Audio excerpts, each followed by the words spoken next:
L'homme est-il supérieur à la femme? Il était une fois l'histoire de la domination masculine. L'idée fondatrice de cette supériorité, qui m'intrigue ici, est la suivante. La nature aurait créé deux pôles opposés, le féminin et le masculin. Déjà Platon et Aristote les opposaient comme respectivement chaud et froid, animé et inerte, souffle et matière. Deux pôles distincts dont l'un est soumis naturellement à l'autre, le féminin au masculin. Ce dernier étant considéré comme le premier.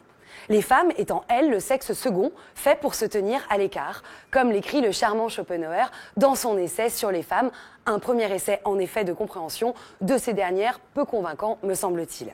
Et dans ce système que la philosophe Olivia Gazalet qualifie dans son récent ouvrage Le mythe de la virilité, de viriarcal en référence au vir, de viril, dérivé du sanskrit vira, signifiant le mâle, le héros, eh bien, la femme, écrit-elle, est naturellement programmée pour la maternité, douce, passive, faible, irrationnelle.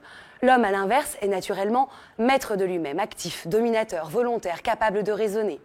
Cette différenciation sexuelle, aussi caricaturale, voire irraisonnée qu'elle puisse paraître, incarne pourtant l'ordre symbolique de notre civilisation, venant fixer jusque dans nos esprits et nos corps une attribution de rôle et une hiérarchie entre les sexes. Ce à quoi, dans le deuxième sexe, et probablement parce qu'elle en est, s'attaque vaillamment Simone de Beauvoir.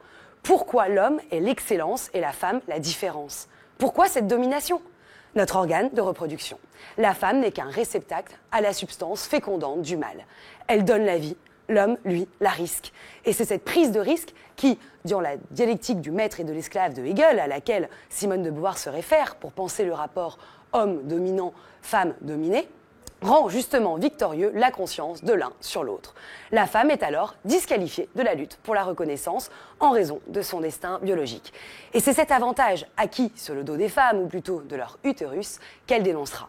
Car c'est une histoire, un mythe, une fiction, rien de naturel, c'est culturel. On ne naît pas femme, on le devient, et c'est l'ensemble de la civilisation qui élabore ce produit féminin.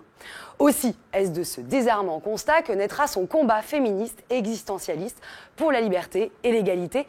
Elle, qui n'était censée que la donner, la vie, prit le risque de nous faire changer d'avis. Et son combat changea la donne et l'histoire. Je vous invite à aller voir. Aussi est mon éthique de conduite. L'homme n'est supérieur à la femme que lorsqu'il se raconte des histoires.